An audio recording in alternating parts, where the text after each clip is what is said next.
কমল নয়ন তুমি আর তো হারি, হে দুঃখ ভঞ্জন তুমি বাঁকি বিহারি। নমস্কার, আমার ব্লগে সবাইকে স্বাগত। আমার রথ কদিনই তৈরি করা চলছিল, প্রস্তুতি নিয়েছিলাম গত বছর থেকেই। আমার হাজব্যান্ড এই রথটা লোহার স্ট্রাকচার দিয়ে করে দিয়েছিল। তোমাদেরও যদি ইচ্ছা থাকে তোমরাও লোহার গ্রিলের দোকানে বলে আসতে পারো, লোহার স্ট্রাকচার এভাবে তৈরি করে নিতে পারো।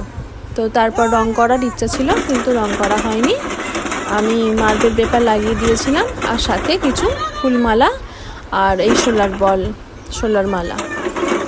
আর অবশ্যই আমার জগন্নাথের সাথে বলদেব, সুভদ্রা, আর ছিল আমার 2 গোপাল। তো আমাদের গ্রামে যেহেতু সেভাবে রথ উদযাপন হয় না, রথযাত্রা হয় না, তো আমি আগের থেকে ঠিক করেছিলাম রথ টানবো সবাই মিলে। তো রথ নিয়ে যাচ্ছি, গ্রামের রাস্তা একটু খারাপ, তাই একটু অসুবিধা হচ্ছিল নিয়ে যেতে, কিন্তু ঠিক জগন্নাথের ইচ্ছায় ঠিক নিয়ে যেতে পেরেছি। তোমাদের কেমন লাগলো বন্ধুরা, তোমরা কিন্তু জানাবে।